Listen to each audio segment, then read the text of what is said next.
FIR हो रहा है, वहाँ पर वोट चोरी हो रहा है। उधर पश्चिम बंगाल में कहने की ममता सरकार को बदलने का आह्वान मोदी जी ने किया है। दरअसल राजनीतिक दल जब चुनाव नहीं जीत पाते तब कोई कहता है वोट चोरी हो रहा है, कोई कहता है ईवीएम में गड़बड़ है। जब चुनाव जीत जाते हैं तो बोले ये लोकतंत्र की ताकत है। तो मुझे लगता है सभी राजनीतिक पार्टियों को अपनी अपनी ताकत बढ़ानी चाहिए। लोकतंत्र की यही खूबसूरती है कि उसमें सत्ता पक्ष हो और प्रतिपक्ष हो, रूलिंग पार्टी अपोजिशन दोनों ही मजबूत होनी चाहिए। एक दूसरे पर न राजनीतिक लोग, न सन्यासी लोग, न शंकराचार्य, न हिंदू, न मुसलमान, न सिख, ईसाई, न जैन, बुद्ध, किसी पर भी एक दूसरे पर आरोप प्रत्यारोप ना लगाएं। हम अपने संकटों का, अपनी समस्याओं का, अपने दुख दारिद्र्य का, अपनी बीमारियों का, अपनी बुराइयों का खुद कारण है। हमारे भीतर बीमारियां, हमारे भीतर बुराइयां, हमारे भीतर कमजोरी है। हम आरोप लगा देते हैं कि जो ताकतवर लोग हैं वो हमें पनपने नहीं दे रहे। तो दूसरों पर दोष लगाना बड़ा आसान है। योग और अध्यात्म का भारत का तो मूल सिद्धांत है, उद्धरेत आत्मनात्मानम नात्मानम अवसादेत। अपने आप को उभारो भाई। जब तक आप शक्तिशाली नहीं बनोगे आप लड़ न सकोगे और जीत नहीं सकोगे। टैरिफ टेररिज्म चल रहा है, कहीं सत्ता का उन्माद, कहीं संपत्ति का उन्माद, कहीं मजहबी उन्माद। और भारत में तो सनातन धर्मियों में ही एक दूसरे पर आरोप प्रत्यारोप करके सनातन में भी कुछ लोग उन्माद फैलाने की कोशिश कर रहे हैं। गोमाता के नाम पर, गंगा के नाम पर, कोई पालकी के नाम पर। अमेरिका ने अभी कनाडा को 100% टैरिफ की धमकी दी, तो कभी भारत पर 25, 50 और 100%, कभी किसी देश पर तो 500% टैरिफ की धमकी। दुनिया एक बहुत खतरनाक दौर से गुजर रही है।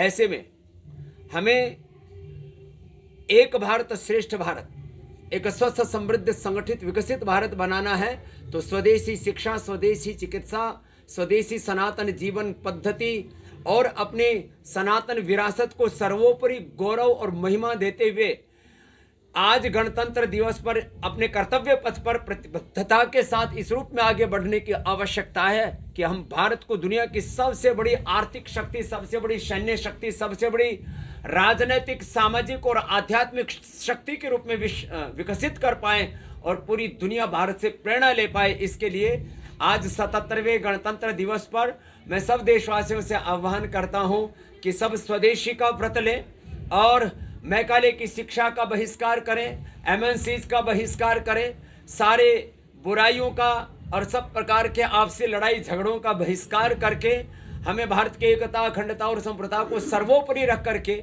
सबको मिलजुल करके ऐसा काम करना है। आज जब हम 95 रुपए, 100, 110 रुपए लेकर के जाते हैं तो हमको $1, 1 पौंड, 1 यूरो पकड़ा दिया जाता है अमेरिका, ब्रिटेन, यूरोप की तरफ से।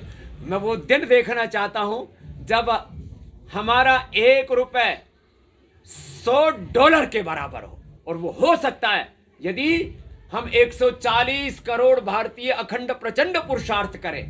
अब सब लोग चाहते तो हैं हमारी करेंसी की वैल्यू हो, हमारे भारत के पासपोर्ट की वैल्यू, हमारे भारत के सिटीजन्स की वैल्यू हो, लेकिन हमारी हालात यह है कि दुनिया के 10-15 देशों को छोड़ करके कोई दुनिया का बड़ा देश हमको हमारे पासपोर्ट पर बिना वीजा के अपने आप घुसने तक की अनुमति देता नहीं है।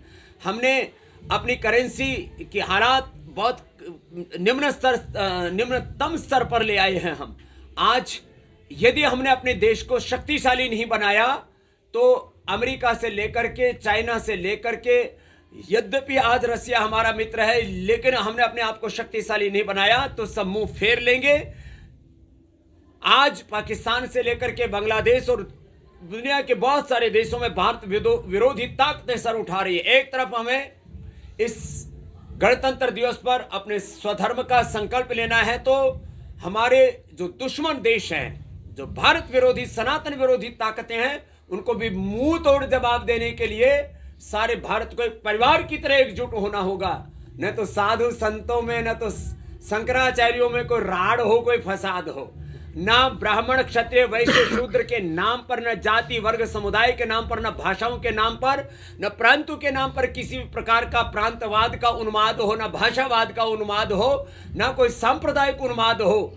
हम सब मिलकर के एक ऋषियों की, एक पूर्वजों की, एक वीर वीरांगनाओं की संतान है, एक धरती माता भारत माता की संतान है। माता भूमि पुत्र हम पृथिव्या, ये संकल्प के साथ हम आगे बढ़ेंगे तो भारत पूरी दुनिया का मुकाबला कर पाएगा और हर मोर्चे पर दुनिया में जीत पाएगा। सारे भगवानों को प्रणाम करें। गौ माता राष्ट्र माता नहीं, हम तो कहते हैं विश्व माता घोषित होनी चाहिए, लेकिन वो होगी कैसे?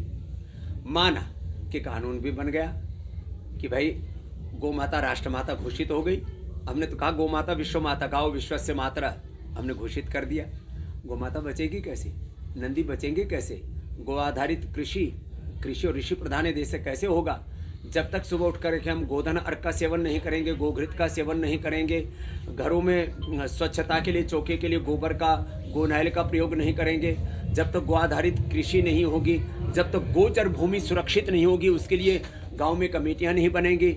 और जो अपराधियों के कब्जे में, भूमाफियाओं के कब्जे में जो गोचर भूमि है और वहाँ पर जो विलायती कीकर उगी पड़ी है, उसको हम साफ नहीं करेंगे। अपने आप को हमें देखना पड़ेगा। गो माता तभी बचेगी जब हर व्यक्ति कम से कम 10 रुपए का भी प्रोडक्ट रोज यूज करना शुरू कर दे, तो हर दिन कम से कम 1000 से लेकर के 10,000 करोड़ रुपए हिंदू गो माता के लिए सहयोग कर पाएंगे, तब गो माता बचेगी।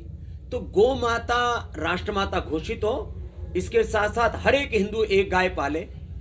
और वही जैसे पतंजलि 1 लाख गौ माता की सेवा कर रहा है, ऐसे एक एक शंकराचार्य भगवान और जितने भी हमारे साधु संत महात्मा हैं, कम से कम 1000 से लेकर के 5-10,000, 1-1 लाख गाय खुद पाले और हिंदुओं से पलवाने के लिए हर दिन बाहर निकले।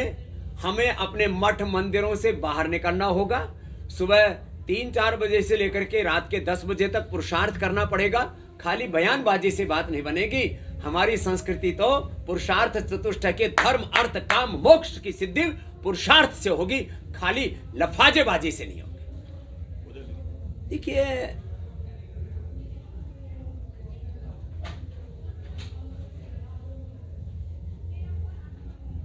पालकी में जाकर के स्नान करें कि पैदल जाकर के स्नान करें, नॉर्मल तरीके से स्नान करें कि वीआईपी स्नान करें, भैया स्नान का पुण्य है, पालकी का पुण्य नहीं है। और आपस में ना सत्ता और शासन को और ना हमारे संतों और पूज्य शंकराचार्य भगवान को एक दूसरे से विवाद नहीं करना चाहिए। भारत विरोधी, सनातन विरोधी, हिंदू विरोधी ताकतें तो दुनिया में ही बहुत हैं, जो सनातन को नीचे दिखाना चाहते हैं, जो सनातन को एक वायरस बताते हैं और भारत को तोड़ने के लिए हर दिन साजिशें करते हैं।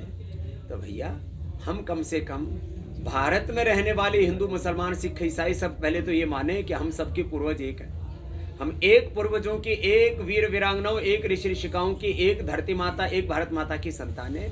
तो हम आपस में लड़ना बंद करें और जो हमारे शत्रु पक्ष है उसको पहचान करके शत्रुओं को पराजित करने के लिए एक बन करके, संगठित बन करके, शक्तिशाली बन करके हम अपने दुश्मनों को पराजित करें। इसका वक्त है। और किसी से भी भूल हुई है, यदि शासन से भूल हुई है तो शासन को अपनी भूल सुधार करना चाहिए।